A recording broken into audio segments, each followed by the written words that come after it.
কে জন্ম আমার নবীর যুগে, জন্ম আমার নবীর যুগে, হলে কেমন হতো।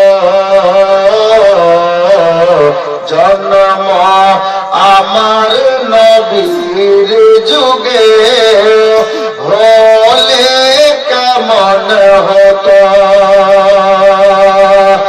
দুই নয়নে রাসূল পাক দেখিলে কেমন হতো। জন্ম আমার নবীর যুগে, হলে কেমন হতো।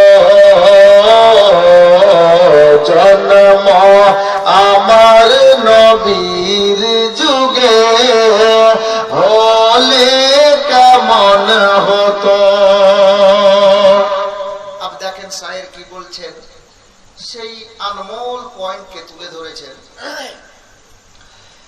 কে জন্ম আমার নবীর যুগে, হলে কেমন হতো। আসতো ভেসে হযরতে বেলালের মধুর আযান। যদি নবীর জামানায় আমার জন্ম হতো, নবীর যুগে, তাহলে মদিনার আশেপাশে থাকতাম, তো হযরতে বেলাল যখন আজান দিতেন তো আমি নিজে শুনতে পেতাম। বেলালের আজান আল্লাহর আরশে আজান পর্যন্ত পৌঁছায়। আর জান্নাতের হুর গেলেমানেরা, আসমানের ফারিস্তারা হযরতে বেলালের আজান শ্রবণ করেন। কি মধুর আজান ছিল। শায়ের কি বলছেন, আসতো ভেসে হযরতে বেলালের মধুর আযান।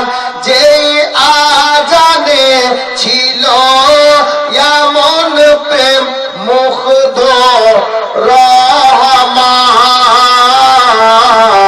দয়ার নবীর পিছে নামাজ, দয়ার নবীর পিছে নামাজ পড়লে কেমন হতো। দয়ার নবীর পিছে নামাজ পড়লে কেমন হতো। দুই নয়নে রাসূল পাক দেখিলে কেমন হতো। জন্ম আমার নবীর যুগে, হলে কেমন হতো। দেখেন আমাদের বন্ধু কেমন হয়, আমাদের বন্ধু কেমন। আজকে ইমাম সাহেব আসতেন না, আমি সকালে ফোনে বললাম যে হুজুর আপনি থাকবেন না, আমি যাব, ভালো লাগবে বলেন তো। এত মহব্বত, এত চলাফেরা, আরে আসেন, কষ্ট হলে একটু আসেন, দেখা যাবে তো দুদিন পর আবার জুমা পড়িয়ে চলে যায়, না দরকার পড়লে। এরকম একটা গল্প হলো তো, হযরত পা নিয়ে চলতে ভালো করে পারছেন না, তবুও চলে এসছেন। আমাদের বন্ধু কেমন, মাওলানার বন্ধু ডাক্তারের বন্ধু ডাক্তার, মাস্টারের বন্ধু মাস্টার, আওয়াম আপনারা যেমন আছেন, আপনাদের বন্ধু আপনাদের মতো। প্রত্যেকটা মানুষের একটা কোয়ালিটি আছে। হযরতে গেরামি আব দেখেন নবীর দিওয়ানার মনোভাব দেখেন, মনের আশা দেখেন কেমন হতো। শব্দটা এটাই উনি আনকমন একটা শব্দ বের করেছেন নাতে পাকের মধ্যে। শায়ের কি বলছেন দেখুন, কে জন্ম আমার নবীর যুগে, হলে কেমন হতো।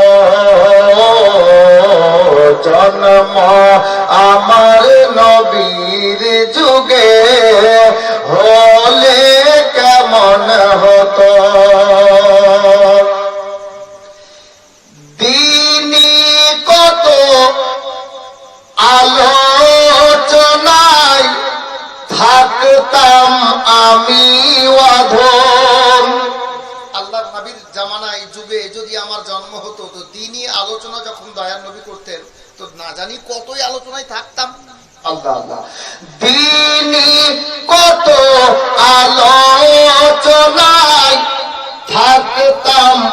আমি অধম সামনে রাসূলে পাক হতো পাশে সাহাবাগণ সামনে রাসূলে পাক হতো পাশে সাহাবাগণ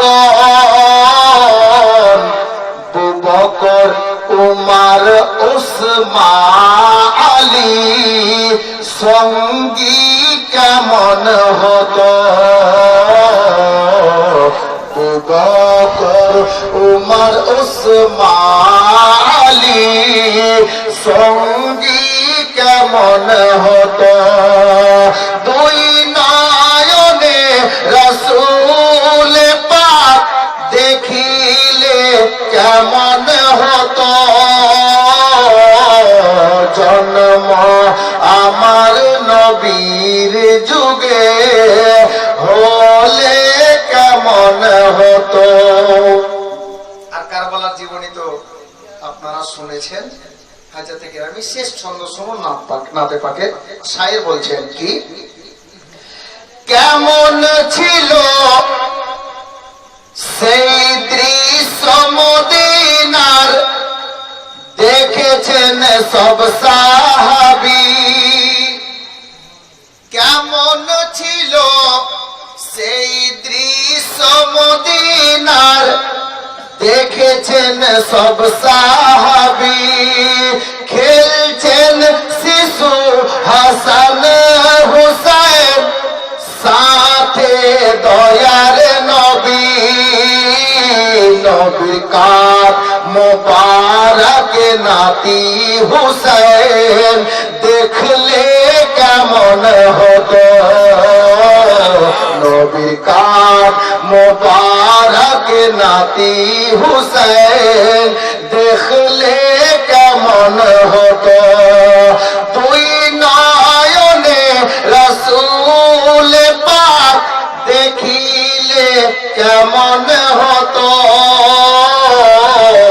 জন্ম আমার নবীর যুগে হলে কেমন হতো জন্ম আমার নবীর যুগে হলে কেমন হতো সাল্লাল্লাহু তাআলা আলাইহি ওয়াসাল্লাম। হযরত কেরামি এটা পিওর নাতে পাক পড়লাম। আর আমাদের ইমাম সাহেব অত্র কাঁঠালবাড়ি জামে মসজিদের পেশ ইমাম সাহেব জনাব মাওলানা আবু বকর আশরাফি সাহেব মাতাজিল্লাহু নুরানি মা সম্পর্কে যে 2-4 মিনিট বললেন, আমি আলাদা কিছু মায়ের মানকাবাত পড়বো এরকম ভাবছিলাম, কিন্তু ওনার বক্তব্য উনি রাখছিলেন আর মনে মনে ভাবছিলাম তো ওনার বক্তব্যের সঙ্গে আমি এই দুটা শের আমার মনে করছি যে খুব ভালো হবে। ওনার বক্তব্য যা আমরা শুনলাম, শায়ের কি বলছেন কলমের ডগায়, ঠিক এই প্যাটার্নে এই আন্দাজে আপনারা শায়েরের মুখ থেকে মানকাবাত শুনলেন। ইচ্ছে ছিল না, কিন্তু ওনার বক্তব্যের উপরে লক্ষ্য রেখে আমি এই দুটা শের মাত্র শোনাচ্ছি। দেখুন শায়ের কি বলছেন।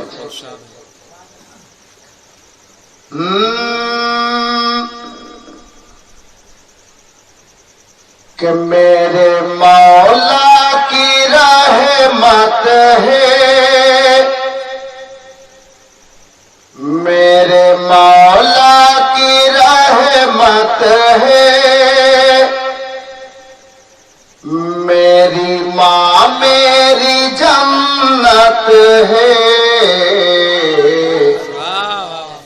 मेरे मौला की रहमत है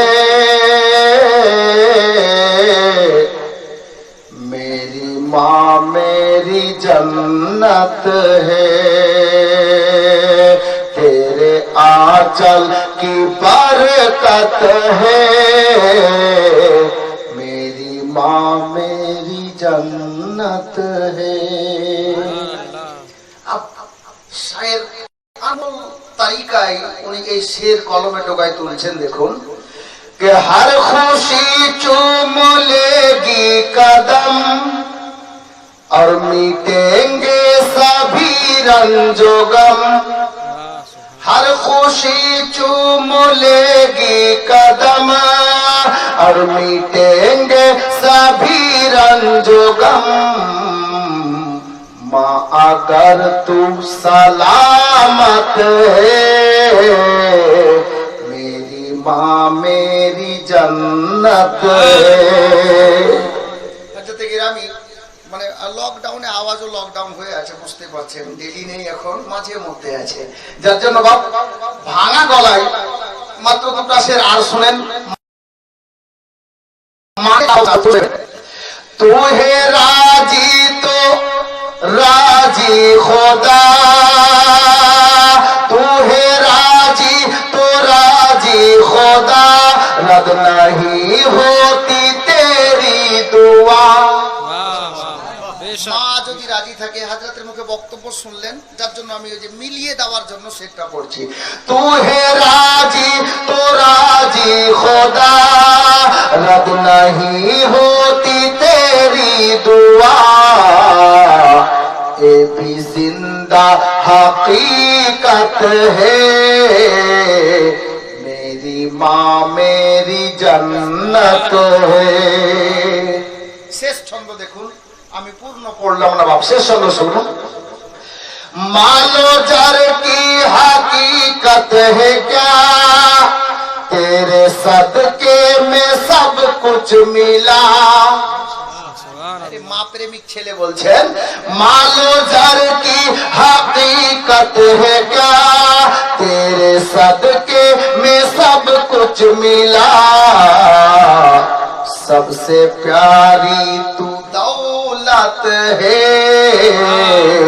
मेरी माँ मेरी जन्नत है, सबसे प्यारी तू दौलत है, मेरी माँ मेरी जन्नत है। আর মা আমাদেরকে কি খাওয়ান, কিভাবে খাওয়ান জানেন? এটা ইচ্ছে ছিল না, কিন্তু শুনে নেন। दर्द शह शह के पैदा किया, হায়রে মা আপনাকে আমাকে পেটে রেখে কত কষ্ট করেছেন, দর্দ ব্যথায় জর্জরিত হয়ে। शायर बोलছে दर्द शह शह के पैदा किया, तूने खूने जिगर भी दिया, सबसे सबसे अनमोल दौलत है, मेरी माँ मेरी जन्नत है, सबसे अनमोल दौलत है, मेरी माँ मेरी जन्नत है। হযরতে গিরামি যাই হোক, বক্তব্যের দিকে একটু আমি ধাবিত হই। এই বাড়িতে আজকে এই মিলাদের আয়োজন করা হয়েছে। একজন মা ইন্তেকাল করে কবরে চলে গেছেন, যিনার আত্মার শান্তি কামনার উদ্দেশ্যে আজকের এই সভা বা মাহফিল। আমি আল্লাহর কোরআন থেকে তেলাওয়াত করার সৌভাগ্য অর্জন করেছি। আল্লাহ পাক বলেন ইন্নাল্লাহা মা'আস সাবিরিন। বাংলায় এর অর্থ আপনারা অনেকে জানেন, আমার থেকে জ্ঞানীগুণী মানুষ আপনারা। ওলামায়ে আহলে সুন্নাত বসে আছেন, তলবায়ে জাম বসে আছেন, আপনারাও জ্ঞানীগুণী মানুষ, মা বোনরাও অনেকে কোরআনের তাফসীর পড়েন, অর্থ কি আপনারা অনেকে জানেন। একজন আলিম 14 বছর পড়ার পর একজন আলিম হন। শুরু থেকে নিয়ে আলিম হওয়া পর্যন্ত, মুফতি হওয়া পর্যন্ত ছাত্ররা, জানি না, আমরা আমাদের শিক্ষকের কাছে এই ধরনের কথা শুনিনি। আজ পর্যন্ত আপনারা জালসায় কোনোদিন শুনেছেন যে কোনো মাওলানা এরকম ডাইরেক্ট বলেছেন যে আল্লাহ নামাজীদের সঙ্গে আছেন?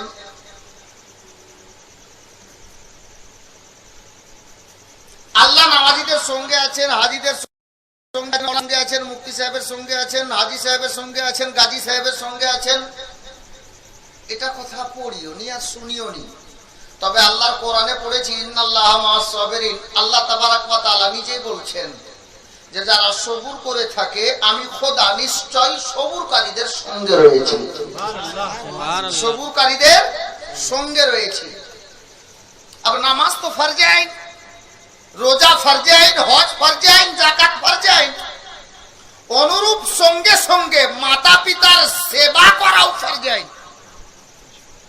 আপনি যদি এই ফরজগুলো আদায় না করেন গুনাহগার হবেন, আল্লাহ অসন্তুষ্ট হবেন।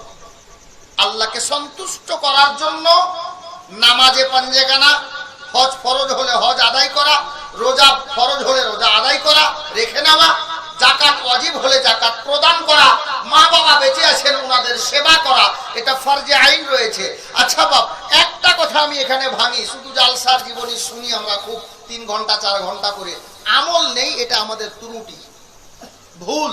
শুনলাম আমল করলাম না, এটা আমাদের ত্রুটি। মা বোন সকলকে বলবো কিছুক্ষণ দাঁড়ান। আমরা নামাজ, রোজা, হজ, যাকাত, মাতা পিতার সেবা, বড়র শ্রদ্ধা, ছোটর স্নেহ, পাড়া প্রতিবেশীর সঙ্গে ভালো আখলাক ব্যবহার চরিত্র রাখা, এই সমস্ত জিনিস কখন পেলাম? এটা একটা পয়েন্ট, কখন পেলাম? নামাজ অতক্ষণ ফরজ হয়নি আপনার প্রতি, আপনার বয়স যদি 40 বছর হয়ে গেছে, নামাজ অতক্ষণ আপনার প্রতি ফরজ হয়নি যতক্ষণ আমার নবীর মধুমাখা কালেমায়ে তাইয়্যিব না পড়েছেন। রোজা অতক্ষণ ফরজ হয়নি যতক্ষণ দয়ার নবীর কলমা শরীফ না পড়েছেন। হজ অতক্ষণ ফরজ হয়নি যতক্ষণ আপনি আপনার নবীর কালমা না পড়েছেন। আপনার যাকাত অতক্ষণ ওয়াজিব হয়নি যতক্ষণ নবীর কলমা না পড়েছেন। যখন আমি পড়ে নিলাম লা ইলাহা ইল্লাল্লাহ মুহাম্মাদুর রাসূলুল্লাহ সাল্লাল্লাহু তাআলা আলাইহি ওয়াসাল্লাম, তখন মাওলানা পড়ে বলবে, নবীর কালেমা বলবে, এ মুসলমান তুমি আমাকে পড়ে নিলে, কলমা পড়লে, নবীর কলমা পড়েছো, চলো এবার মসজিদে, তোমার প্রতি নামাজ ফরজ হয়ে গেল, তোমার প্রতি রোজা ফরজ হয়ে গেল, তোমার প্রতি হজ ফরজ হয়ে গেল, তোমার প্রতি যাকাত ওয়াজিব হয়ে গেল। নবীর কালমা পড়লেন তখন হলো, যতক্ষণ পড়েননি তখন হয়নি। আমি বলতে চাইছি বাপ, নবীর কলমা তো আমরা সবাই পড়েছি, সবাই পড়েছি। এখনো আমাদের মধ্যে কিছু লোক আছে, ওরা ভাবে যে নামাজ আমাদের প্রতি ফরজ হয়নি। আমি এটাই বুঝাতে চাইছি, জালসা শুনলাম নামাজ ধরলাম না, জালসা শুনলাম রোজা রাখলাম না, জলসা শুনলাম আলেম ওলামার মুখ থেকে আপনার কি বলে হজ ফরজ হয়ে গেছে, হজ করলাম না, জালসা শুনলাম আলেম ওলামার মুখ থেকে যাকাত ওয়াজিব হয়েছে, যাকাত দিলাম না। আচ্ছা বলেন, আমি যদি এই কাজগুলো না করি তো কি আমি কি সঠিক কাজ করলাম ভাই, না ভুল? একটু বলিয়েন বাপ, তাহলে ভালো লাগবে, বুঝতে ভালো হবে। আমি কিছু বুঝাতে চাইছি হাজরাতে গেরামি, তাহলে আমি এটা ভুল করলাম। আমি জানি যে আমি নবীর কলমা পড়েছি, তো আমার প্রতি নামাজ ফরজ হয়ে গেছে। হাজরাতে গেরামি, যেই জলসা শুনে ফজরের নামাজ কাজা হয়ে যাবে, ওই জলসা আপনি শুনিয়েন, প্রয়োজন নেই।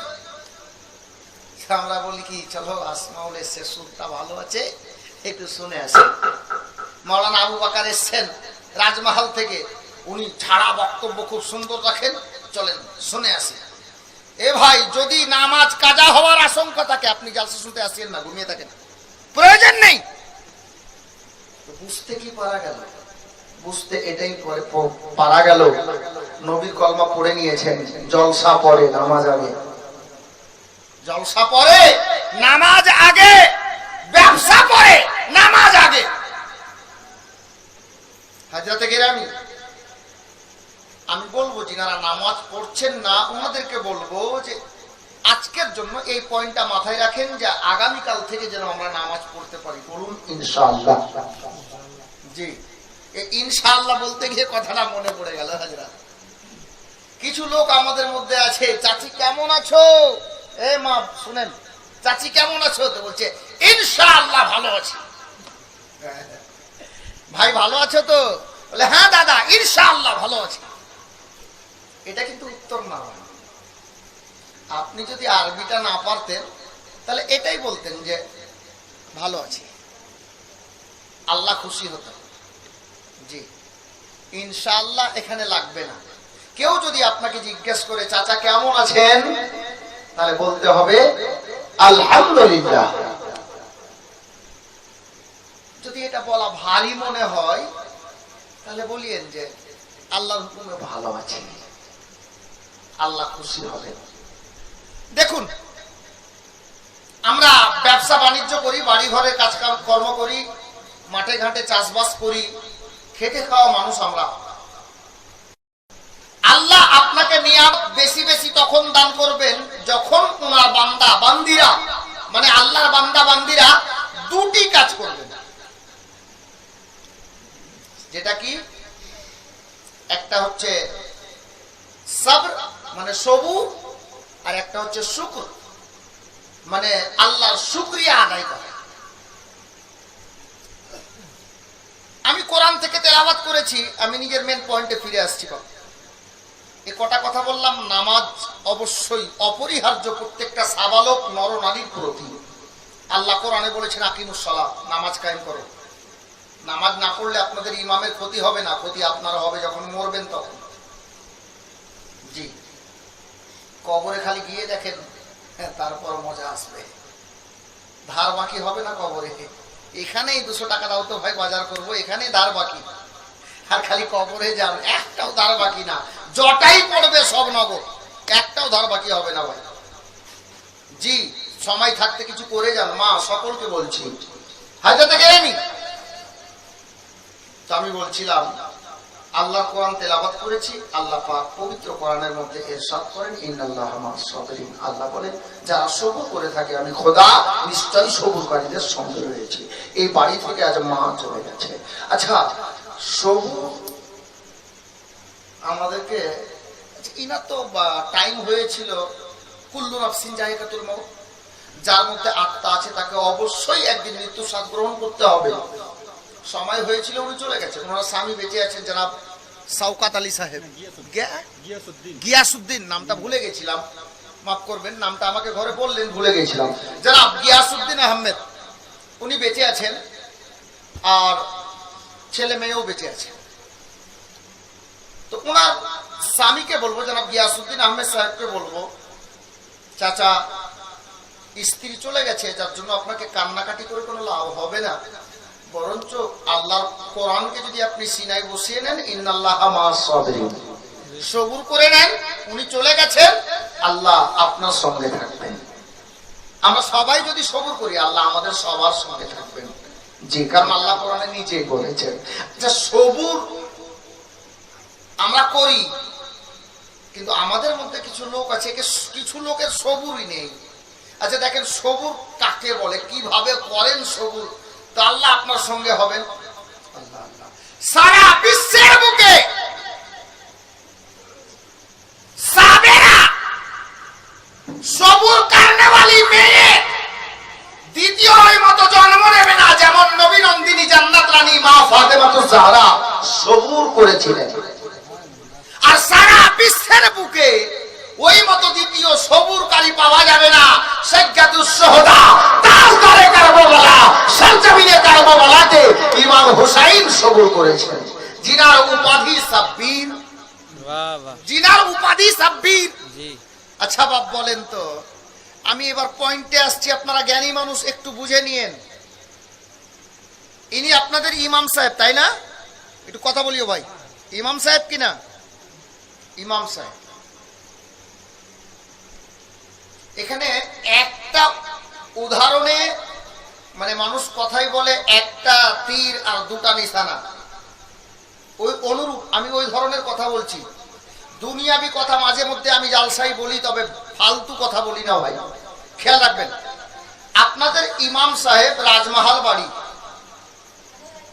দরকার পড়লে নোট করেন, ভবিষ্যতে কাজে আসবে। জওয়ান ছেলে বলছি, জওয়ান ছেলেদেরকে বলছি, নোট করে রাখো ভাই, দরকার পড়লে বহুদিন পরেও কাজে আসবে।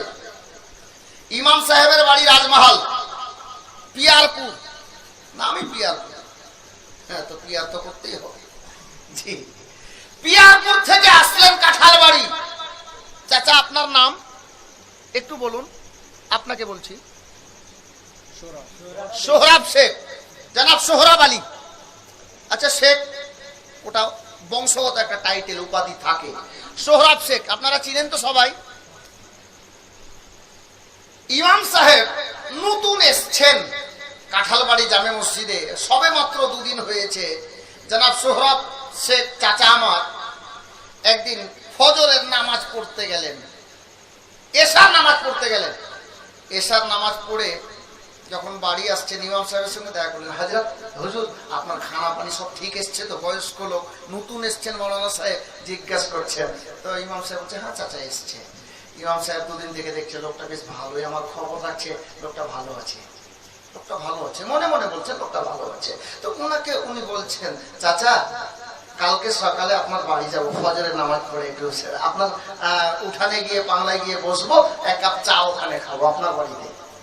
শখ করে ইমাম সাহেব বললেন, মা যেন না, সময় চলে গেলে কিন্তু ফিরিয়ে পাওয়া যাবে না। বহুত আনমোল আনোখা পয়েন্ট দিচ্ছি। ইমাম সাহেব তারপর দিন ফজরের নামাজ পড়ে চাচার সঙ্গে ওনার বাড়িতে গেলেন। ঠান্ডার দিন ছিল ভাই, সূর্য উঠা উঠা অবস্থা। তো চাচা বলছেন, নিজের ছেলেকে ডাক দিচ্ছেন, এই আব্দুর রহমান সুন্দরে দুটো চেয়ার নেই, বাইরে দে, এখানে রোদ উঠবে, এখন ভালো লাগবে, একটু গরম লাগবে। তো ওনার ছেলে জনাব আব্দুর রহমান সাহেব দুটা চেয়ার এনে ইমাম সাহেবকে দিলেন, আর ওনার বাবাও বসলেন।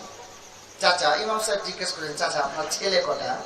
বলছে, মৌলানা সাহেব আমার ছেলে 35টা। না না, বাস্তব বলছি, এটা ঘটনা, একটা উদাহরণ দিচ্ছি আপনাদেরকে। কটা বললেন? 35টা। উনার ছেলে কটা? হ্যাঁ তুমি বললেই হবে, এই ছেলেটাকে বলতে দাও। 35টা। ইমাম সাহেব কিন্তু ঠান্ডার দিন ভাই, একেবারে চাদর উড়ে গেছে, চাদর উড়ে আছে, শাল উড়ে আছে, কাশ্মীরি শাল।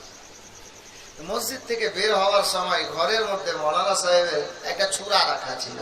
ছুরা বুঝেন তো? ভুজালি ছুরা রাখা ছিল। এই মৌলানা সাহেব পিয়ারপুর রাজমহলের মানুষ তো, বিহারি মানুষ একটু রাগও হয় এদের বেশি। এই ঘর থেকে বেরোনোর সময় বগলের তলাতে চাদরের নিচে ওই ছুরাটাকে বগলে চেপে লুকিয়ে নিয়ে এসছে।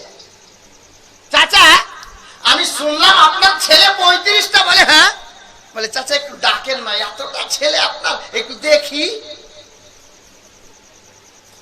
ইমাম সাহেব বলছেন, একজন আলিম বলছেন।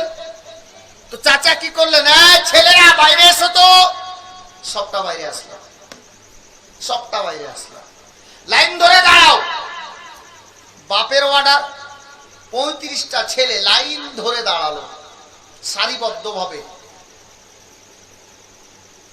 লাইন ধরে যখন দাঁড়ালো, চাচা সোহরাব শেখ বলছেন, ইমাম সাহেব এই 35টা আমার ছেলে। ইমাম সাহেব দাঁড়ালেন, বগলের তলাতে তো ছুরা ছিলই, ছুরা বের করে ওই চাচা বসে আছেন ওনার সামনে, একটা একটা করে 34টা ছেলেকে মার্ডার। 34টাকে মার্ডার মানে জীবন থেকে শেষ। থাকলো কটা? একটা না, একটা থাকলো। চাচা খুব গভীর মনোযোগ, একটা থাকলো। এখন ওই একটা ছেলেকে ইমাম সাহেব জনাব সোহরাব চাচাকে বলছেন, হ্যাঁ চাচা আপনার এটা ছেলেকে নিয়ে আমি যাচ্ছি একটু সন্দেশের দোকানে সন্দেশ খেয়ে আসি। 34টা ছেলেকে মার্ডার করে দিয়ে আর একটা ছেলেকে আদর করে বলছে, চল বাপ তোকে মিষ্টি খাওয়াচ্ছি। আচ্ছা চাচা, এবার আপনি আমার সঙ্গে একটা কথা বলেন, আপনার সামনে আপনার 34টা ছেলেকে যদি এই মাওলানাটা মার্ডার করে আর একটা ছেলেকে বলছে চল তোকে মিষ্টি খাওয়াচ্ছি, আপনার মন কি করবে বলেন তো? বাঁচিয়ে রাখবেন একে? বাস্তবে যদি হয় বাঁচিয়ে রাখবেন? ইচ্ছা করবে মাওলানাকে বাঁচিয়ে রাখা? জি না। মুসলমান নোট করুন পয়েন্ট।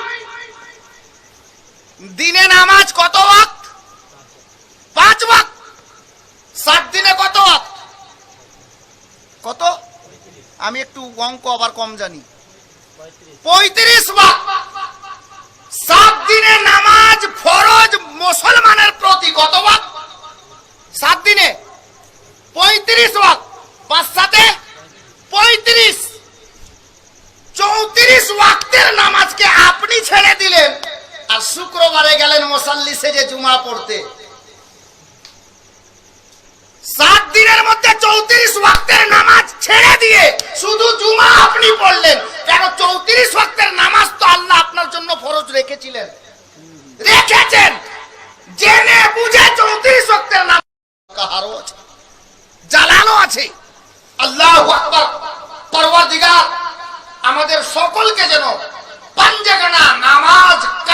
করার তৌফিক দান করেন, বলুন আল্লাহুম্মা আমিন। হযরতে গেরামি, আমি বলছিলাম কারবালার ময়দান 10ই মুহররম, ওদিকে যুদ্ধ চলছে, আমার হুসাইন খিমাতে নামাজও কায়েম রাখছেন, কোরআনের তেলাওয়াত হচ্ছে, আল্লাহু আকবার, সবুর। হযরতে হুসাইনে পাক নিজের 22 বছরের বেটাকে নিজের হাতে করে সাজিয়ে দিয়ে কারবালার ময়দানে পাঠাচ্ছেন। খিমার দরজায় দাঁড়িয়ে দাঁড়িয়ে আমার হুসাইন দেখছেন 22 বছরের বেটা কারবালার ময়দানে জামে শাহাদাত পান করলেন। আমার হুসাইন দেখে সবুর করছেন। হযরতে গেরামি 19 বছরের নওজওয়ান ভাতিজা হযরতে ইমামে কাসিম রাদিয়াল্লাহু তাআলা আনহুকে জুব্বা পরিয়ে দিয়ে মাথায় আমামা মানে পাগড়ি বেঁধে দিয়ে আমার হুসাইন হাতে তলোয়ার দিয়ে দুলদুল ঘোড়াতে বসিয়ে কারবালার ময়দানে পাঠাচ্ছেন। আমার হুসাইনের সামনে হযরতে সাইয়্যিদনা ইমামে কাসিম, ইমাম হাসানের বড় ছেলে, ইমাম হোসেনের ভাস্তা, উনি জামে শাহাদাত পান করছেন।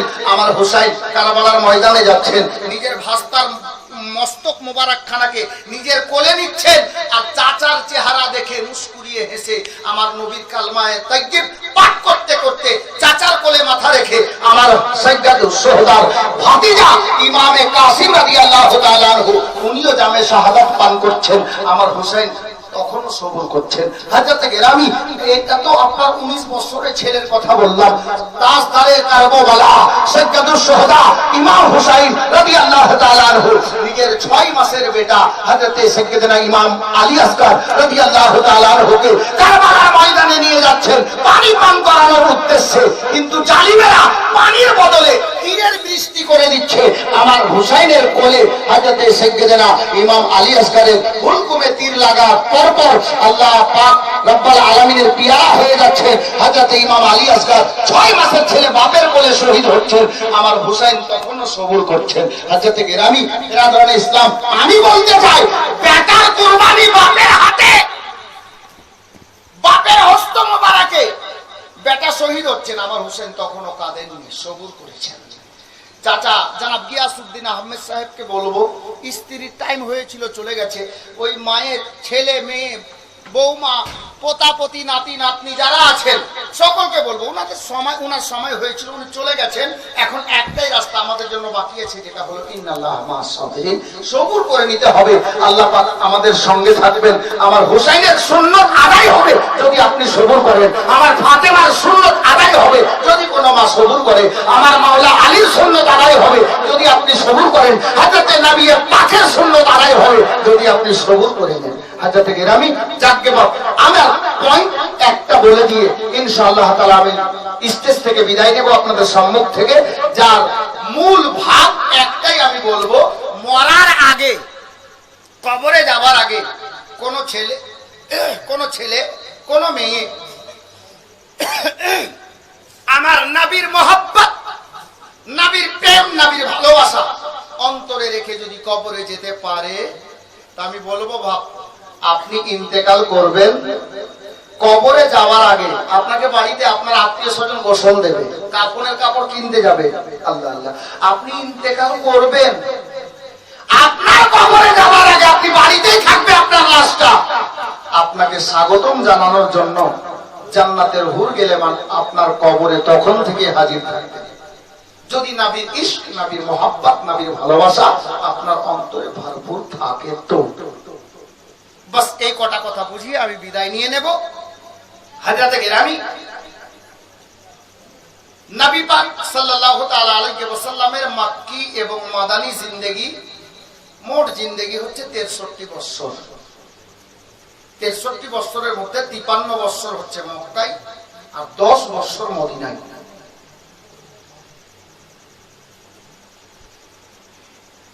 তো নবী পাকের দুশমন মক্কাতে যেমন ছিল মদিনাতেও ছিল। ইহুদি, নাসারা, বেদিনেরা, বেধর্মীরা, কাফির, মুশরিকেরা।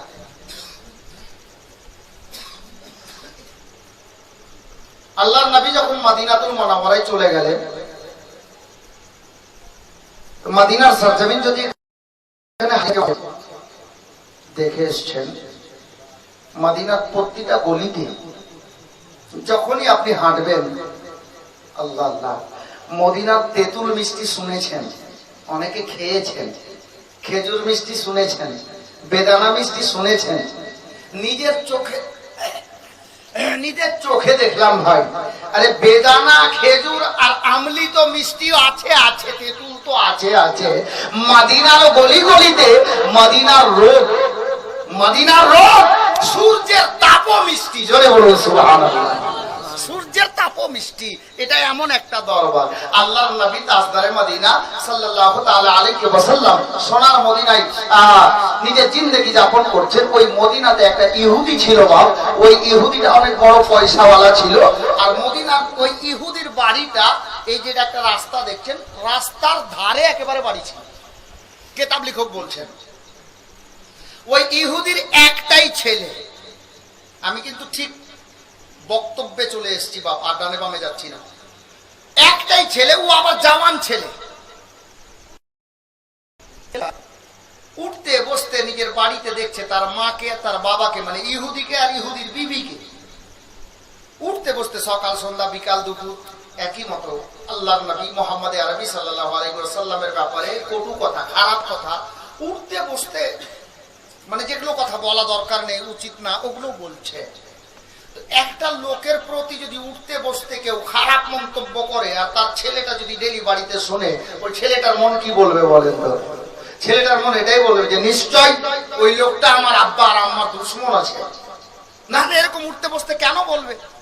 স্বাভাবিক কথা এটা। আমি হলেও আমিও বলবো, আপনি হলে আপনিও বলবেন।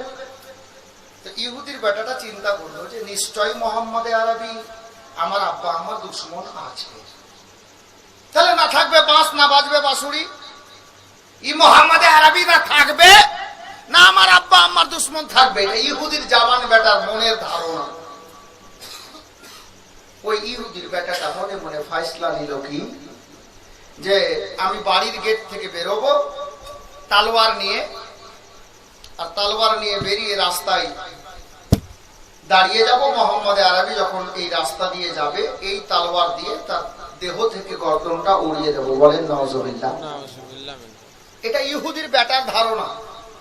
আল্লাহ আল্লাহ। বেরাদার বাবারা, ভাইরা, মা বোনেরা,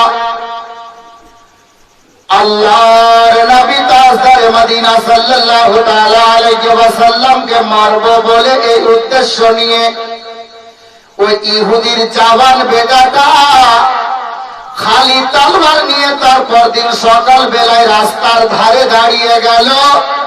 আমার আল্লাহর নবী সাল্লাল্লাহু তাআলা আলাইহি ওয়াসাল্লাম মদিনার সমস্ত গলি দিয়ে চলাফেরা করছেন বাবা। সেই দিন থেকে ইহুদির বাড়ির পাশে দিয়ে যে রাস্তাটা চলে গেছে, আমার আল্লাহর নবী ওই রাস্তা দিয়ে যাওয়া বন্ধ করে দিয়েছেন।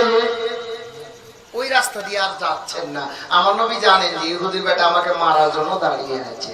আল্লাহ আল্লাহ। আমার আপনার নবী সব রাস্তা দিয়ে যাচ্ছেন, ওই রাস্তা দিয়ে চলছেন না বাবা। ইহুদির বেটা সারা দাঁড়ায় সন্ধ্যায় বাড়িতে প্রবেশ করে। কয়েকটা দিন কেটে গেল, আল্লাহর নবী ওই রাস্তা দিয়ে পথ অতিক্রম করেন না। আবারও তারপর দিন ওই ইহুদির জওয়ান বেটাটা খালি তলোয়ার হাতে নিয়ে, নাঙ্গা তলোয়ার হাতে নিয়ে আমার নবীকে মারবো বলে নিজের বাড়ির গেট থেকে বেরিয়ে রাস্তায় দাঁড়িয়ে আছে।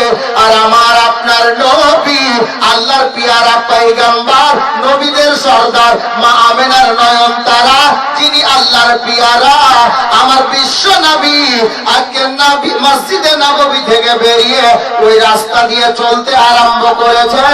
যে রাস্তা দিয়ে চললে পরে সামনে গিয়ে ইহুদির বাড়িটা পাওয়া যাবে। আপনারা প্রশ্ন করবেন, মাওলানা আমার নবী কি আজকে জানেন না গো? নাউজুবিল্লাহ, আমার নবী আজকেও জানেন বাবা। বলবেন তাহলে ওই ছেলেটা তো নবীকে মারার জন্য দাঁড়িয়ে আছে, আমার নবী আজকে আবার ওই রাস্তা দিয়ে কেন চলতে লাগলেন? কিতাব লেখক বলছেন, এই দুনিয়ার মুসলমান শোনো গো, ওই ইহুদির বেটার জায়গাতে ইহুদির বেটা না হয়ে আমার মতো গুনাহগার যদি ওই জায়গায় হতো বাবা, তাহলে নিজেকে সৌভাগ্যশালী মনে করতো। বলে কেন গো? রাইটার বলছেন বাবা আল্লাহর নবী আজকে ওই রাস্তা দিয়ে এই জন্যই চলেছেন, ইহুদির বেটা রয়েছে জাহান্নামী, আমার দয়ার নবী হযরতে গেরামি ওই ইহুদির বেটাকে জান্নাতি বানাতে চলেছে। ইহুদির বেটাটা জাহান্নামী আছে, তাকে আজকে আমার নবী জান্নাতি বানাতে চলেছেন। আল্লাহ আল্লাহ। আমার আপনার নবী এবার যখন চলতে আরম্ভ করেছেন ওই রাস্তা দিয়ে, ওই ইহুদির বেটা রাস্তার মাঝে দাঁড়িয়ে আছে। বাবা আমার নূর নবীর নূরি চেহারা যখন ওই ছেলেটার নজরে পড়েছে, তালওয়ার কি তুলবে রে বাবা? আমার নবীকে যখন থেকে নজরে পড়ে গেছে ওই ছেলেটা একই মতো চাতক পাখির মতো আমার নবীর নুরানি চেহারার দিকে তাকিয়ে আছে, একটা পলকও মারে না, চোখের পাতাও নড়ে না। বাবা আমার দয়ার নবীর দিকে তাকিয়ে ডাইরেক্ট হয়ে গেছে। হবে না কেন? আল্লাহ আল্লাহ। একজন শায়ের বলছেন, কি বলছেন জানেন? সুর দিয়ে বলছি না বাবা, শায়ের কি বলছেন দেখেন। दंगे है सब देख कर आधा इधर आधा उधर, हो गया पल में कमर आधा इधर आधा उधर।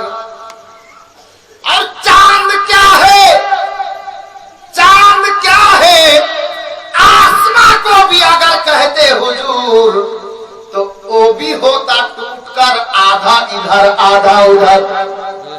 अल्लाह नबी আঙ্গুল মোবারকের ইশারায় আসমানের পূর্ণিমার চাঁদ দুই ভাগে বিভক্ত হয়ে যায়। শায়ের বলতে চাইছেন আল্লাহর নবী যদি ইশারা করতেন আসমানের দিকে, আসমানকে যদি আমার নবী বলে দিতেন আসমান তুমিও দুই ভাগে বিভক্ত হয়ে যাও, আল্লাহর নবীর অর্ডারে আসমানও দুই ভাগে ভাগ হয়ে যেত। এ বেরাদার, আল্লাহর নবীর নূরানি সূরাতে আকদ্দাসের ব্যাপারে আপনি যদি কোরআন খুলেন দেখতে পেয়ে যাবেন আল্লাহ তাবারক ওয়া তাআলা আমার নবীর নূরি সূরা কেমন তৈরি করেছেন। বাবা আসমানের পূর্ণিমার 14 তারিখের চাঁদে যদি আপনি খোঁজ করেন দাগ পাওয়া যাবে আমার নবীর চেহারা পূর্ণিমার 14 তারিখের চাঁদের চাইতে বেশি পরিষ্কার সুন্দর। ছেলেটা ডাইরেক্ট হয়ে গেছে। আল্লাহ আমার আপনার নবী নুরি কদম আগাতে আগাতে ছেলেটার নিকটবর্তী যখন আসলেন, বাবা আমার নবী এখনো ছেলেটার দিকে তাকিয়ে দেখেননি গো। আমার নবী নিজের রাস্তার দিকে চেয়ে বাবা পথ অতিক্রম করছেন। ঠিক সামনাসামনি এসে আল্লাহর নবী ওই ছেলেটার সামনে এসে দাঁড়িয়ে গেছেন। ছেলেটা একই মতো তাকিয়ে আছে। আমার নূরি নবী নূরি সূরাত নিয়ে আল্লাহর নবী দাঁড়িয়ে এবার নিজের নজরখানাকে বাবা তুলছেন আর ছেলেটার দিকে তাকাচ্ছেন। আমার দয়ার নবীর পবিত্র নজর মোবারকখানা ওই ছেলেটার নজরে পড়ছে। আমার বিশ্ব নবীর নজরখানা ওই ছেলেটার চেহারার দিকে তাকাচ্ছে। আল্লাহর নবী যখন ওই ছেলেটার দিকে তাকাচ্ছেন বাবা চোখে চোখ রাখছেন, কিতাব লেখক বলেন দয়ার নবী তাকানোর সময় ওই ছেলেটার দিকে তাকিয়ে একটা সুন্দর করে মুচকি হাসি দিয়ে দিলেন। মুচকি হাসি দিলেন। আমরা হাসি কেমন? আমরা হাসিতে আমাদের মুখে কটা দাঁত আছে দেখতে পাওয়া যায়। বাবা হাসির নিয়ম এটা না। মুচকি হাসি যেমন আপনার মুখ দেখে বুঝতে পারবে লোক যে হ্যাঁ আপনি হাসছেন। এই দাঁতগুলো হা করে এরকম দেখতে পাওয়া যাবে না। ঠোঁট দেখে মুখ দেখে চেহারা দেখে বুঝতে পারা যাবে লোকটা হাসছে। একে মুস্কুরাহাট বলা হয়। জি আমার দয়ার নবী যখন মুচকি হাসি দিলেন ওই ছেলেটা আমার নবীর নূরি চেহারার দিকে তাকিয়ে আছে। আর আমার নবীর নূরি চেহারার দিকে তাকিয়ে নবীর মুস্কুরাহাট কেউ দেখলেন। আল্লাহর নবী ওই ছেলেটার দিকে তাকিয়ে নজরটাকে আবার নিচে ফিরিয়ে নিয়ে যেই দিকে যাওয়ার প্রয়োজন ছিল আমার নবী চলে গেলেন। আমার বিশ্ব নবী ওই ছেলেটার সামনে থেকে বাবা চলে গেছেন। ওই ছেলেটাকে চুল পরিমাণে খবর নাই যে আমার নবী সাল্লাল্লাহু আলাইহি ওয়াসাল্লাম সাল্লাম ওই ছেলেটার সামনে থেকে কবে চলে গেছে। কিছুক্ষণ পরে ছেলেটার ঘুমটা যেন ভেঙে গেল। বাবা ছেলেটার নজরটা ফিরিয়ে দেখছেন দয়ার নবী সামনে নেই, কি করবে বাবা, আর কিছু বলারও নেই। ওই ছেলেটা এবার আমার দয়ার নবীর প্রেমে পড়ে গেছে, খালি তালোয়ার হাতে নিয়ে নিজের বাড়ির মধ্যে প্রবেশ করছে। মাকে কোনো কথা বলতে পারে না, বাবাকে কোনো কথা বলতে পারে না, খালি তালোয়ার নিয়ে গিয়ে বাবা যেখানে রাখা দরকার রেখে দিয়ে নিজের বাড়ির মধ্যে নিজের রুমের মধ্যে বাবা গিয়ে বসে গেল। ছেলেটা বসে গেল, কোনো গল্প নেই। এখন বাপ তো নবীর দুশ্মন, মাও নবীর দুশ্মন, কি করে বলবে যে আমি নবীর সঙ্গে প্রেম করে নিয়েছি? বলাও তো যাবে না, মুশরিক আছে। আল্লাহ, কয়েকটা দিন চলে গেল, ছেলেটার সামনে থেকে সব সরছে, কিন্তু ছেলেটা এটাই দেখছে যে সব সময় আমার নবীর চেহারা ছেলেটার সামনে ভাসছে। আহা, ওই ছেলেটা চিন্তায় পড়ে গেল, আল্লাহ কি করে দয়ার নবীর চেহারাটা আর একবার দেখবো। এতদিন মারার জন্য দাঁড়িয়েছিল, এখন ছেলেটা আমার নবীর চেহারা কি করে দেখবে, এই জন্য বাবা ব্যস্ত হয়ে গেল। এখন ছেলেটা একটা বুদ্ধি বের করলো। কয়েকটা দিন গত হয়ে যাওয়ার পরে নিজের আব্বা ইহুদিকে ডাক দিয়ে বলছে, আব্বা গো, বলে কি হলো রে বেটা? আমি প্রত্যেকটা জওয়ান ভাইকে বলবো যারা বাপের কথা শুনে না, মায়ের কথা শুনে না, ভাই আপনি মুসলমানের ঘরে জন্ম নিয়েছেন, এটা ইহুদির বেটা কি বলছে দেখেন, আন্দাজা লাগিয়ে নিন, আপনারা ভেবে নিন। ইহুদির বেটা নিজের আব্বা ইহুদিকে ডাক দিয়ে বলছে, আব্বা গো কি হলো রে বেটা? বলে একটা কথা বলবো। আব্বা বলে কি? বলে আপনি যদি অর্ডার দেন একটু মদিনার বাজারে যাব। ডাইরেক্ট তো বলা যাচ্ছে না যে নবীকে দেখতে যাব, মদিনার বাজারে যাব। ইহুদি দেখছে 18-20 বছরের ছেলে, জওয়ান ছেলে, পার্সোনাল তো কোনো দরকার হতে পারে, বন্ধু বান্ধব আছে, দেখা করতে যেতে পারে বা কোনো কিছু কিনতে যেতে পারে, হতেই পারে। তো জওয়ান ছেলে, ইহুদি বলছে দেখ বাপ, যা তবে একটু দেখে শুনে যাস, বাপের যা কর্তব্য। আর আমাদের ছেলে 3 দিন হয়ে গেল বেটা বাড়িতে নাই, বাপ ফোন লাগাতে লাগাতে ব্যস্ত, বাপের ঘুম নাই। বেটা গেল তো গেল কোথায়? বেটা কোন বন্ধুর সঙ্গে কোথায় গিয়ে ঘুরছে, কলকাতায় আছে। একবারও বাবা বলে মনে পড়ে না, আর বলে যাবে এটাও প্রয়োজন মনে করে না। কিছু ছেলে আমাদের মধ্যে, ভাই জানি না এখানে যদি ওরকম ছেলে আছে কিনা, যদি থাকো ভাই তওবা করিও।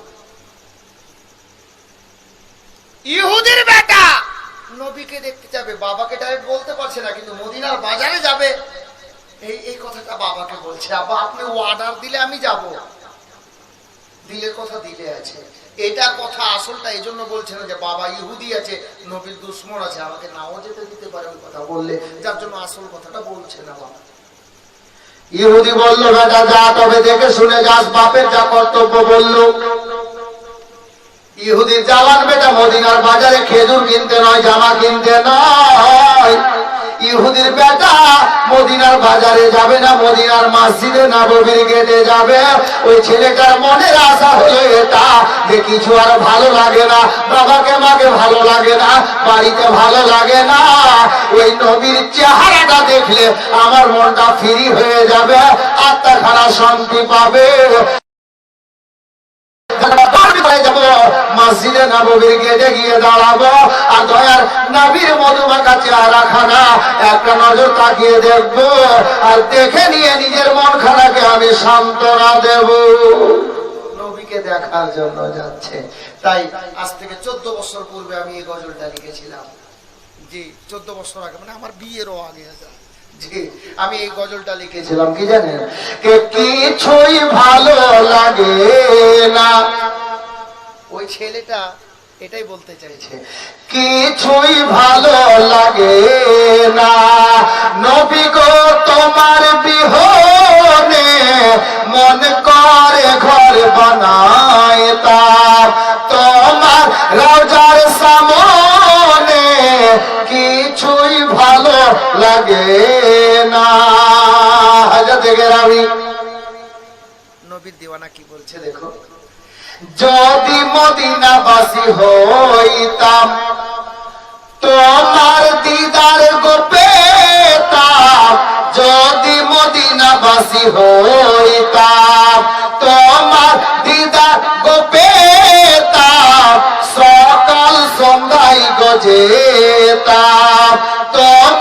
রওজার সামনে মন করে ঘর বানাইতাম, তোমার রওজার সামনে কিছুই ভালো লাগে না। বেরাদার ইহুদির বেটা এবার দয়ার নবীর মসজিদে নববীর গেটে গিয়ে দাঁড়িয়ে গেছে, ভিতরেতে প্রবেশ করতে পারছে না, কারণ এখনো কলমা পড়েনি, মসজিদে ঢুকতে পারছে না। বাবা আল্লাহর নবী তাজদারে মদিনার নুরানি চেহারা দেখার জন্য ইহুদির বেটা মসজিদে নববীর গেটের বাইরে দাঁড়িয়ে মাঝে মধ্যে উকি মেরে মেরে ভিতর দিকে তাকিয়ে দেখছে গো আমার নবী কোনখানে রয়েছে।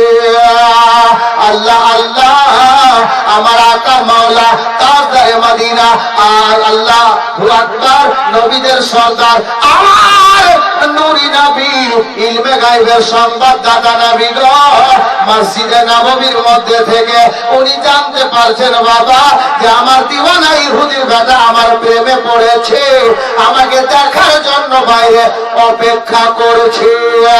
আল্লাহ নবী তাজদারে মদিনা নিজের পবিত্র সূরাতে আকাদ্দাস চেহারা মোবারক খানাকে মসজিদে নববীর গেটের দিকে বাইরের গেটের দিকে যেমনই বাবা ফিরিয়েছেন, মুখটা ফিরিয়ে চেয়েছেন, ইহুদির বেটা ওখান থেকে বাবা দেখে নিল আর আমার নবীর চেহারা দেখে মনটাকে শান্তি পেয়ে গেল, মনটাকে সান্ত্বনা দিল।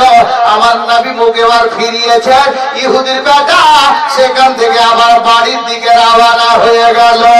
কিন্তু কেতাব লেখক বলছে বাবা ইহুদির বেটা আল্লাহর নবীকে দৈনিক দেখতে না পেয়ে, প্রতিদিন দেখতে না পেয়ে আল্লাহর নবীর প্রেমে পাগল পারা হয়ে গিয়ে ছেলেটা আস্তে আস্তে দানা পানি ছেড়ে দিল, অসুস্থ হয়ে গেল, এমন পর্যায়ে দাঁড়িয়ে গেল বাবা ছেলেটা আর কোনো ভাত রুটি খেতে পারে না। এ মহাজন তরল জাতীয় জিনিসগুলো মানে শরবত জাতীয় পানি জাতীয় জিনিসগুলো খায় বাবা, আর চলতে পারে না, দাঁড়িয়ে থাকতে পারে না। অবশেষে ছেলেটার অবস্থা অল্প দিনের মধ্যে এমন হয়ে গেল, কেতাব লেখক লিখেছেন ছেলেটা অল্প দিনের মধ্যে বিছানায় পড়ে গেল, আর উঠতে পারে না, এমন অবস্থা হয়ে গেল। তো ইহুদির একটা ছেলে যাদের হয় তাদের ছেলে মেয়ে আদর খুব পায়, যাদের 4টা আছে, 3টা আছে, 2টা আছে, ওদের আদরটা একটু ভাগ হয়, এটা ছেলেকে কিছুটা, ওটা ছেলেকে কিছুটা, বাপ মা সবাইকে ভালোবাসে। কিন্তু একটা যাদের হয় ওদের আদর একটু বেশি হয়, মানে একটাই। কে জন্ম আমার